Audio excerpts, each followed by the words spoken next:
Welcome back. We're talking about Lyme disease. It's Lyme Disease Awareness Month, and you two have started a group to help people. I remember my family. I mean, it's so incredibly difficult to deal with. So what is the support group? How can people get involved, and what are you trying to do with it?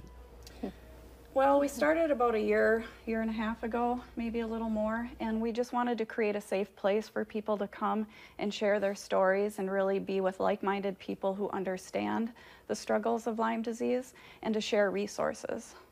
Because it sounds like you are both going down different paths for treating yourself. And tell us a little bit about what you decided to do and how you feel now. Yes.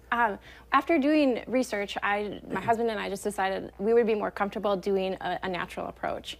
So we utilized, Dr. Pompa has what's called true cellular detox. And so we did that and then used other natural therapies.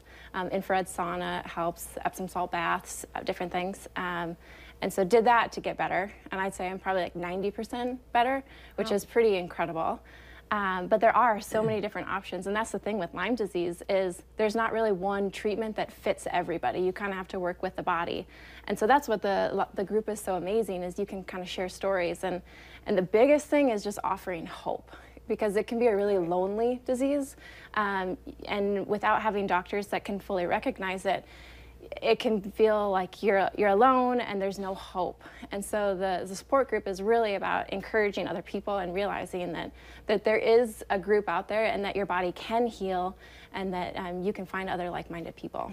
So what are some things people should be looking for? Because you mentioned you were falling asleep during class. What are some other symptoms that someone's going, you know what, I just don't feel right, but it's not what the doc is telling me? One, what should they be looking for? And then two, how do they get a hold of you guys to become part of the group?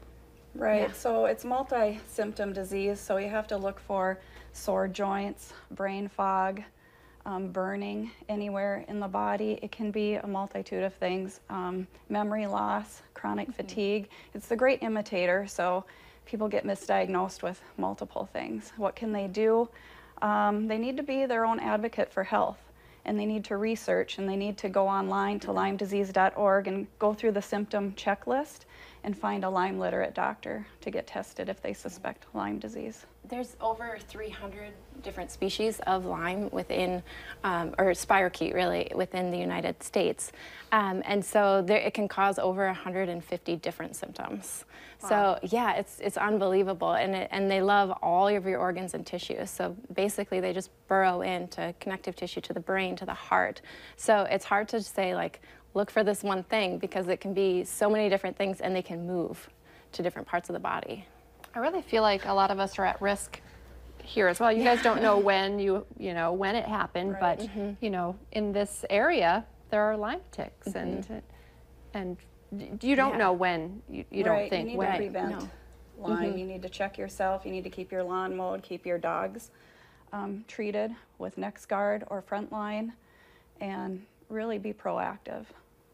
What are some other things you can do to be proactive? Spray, use permethrin on your clothes, sprays on your skin, wear full clothing. And I know that's hard in the summer when it's so hot. Yeah. Well, thank you so much for sharing your story and starting this support group. Do we want to say one more time real quick how people get a hold of you if they want to join the group or just ask a few questions? Yes, they can go on Facebook and search Fargo-Moorhead Lyme Disease Support Group. Thanks you guys. Yeah, appreciate absolutely. it. All right, stick around, much more coming up right after this.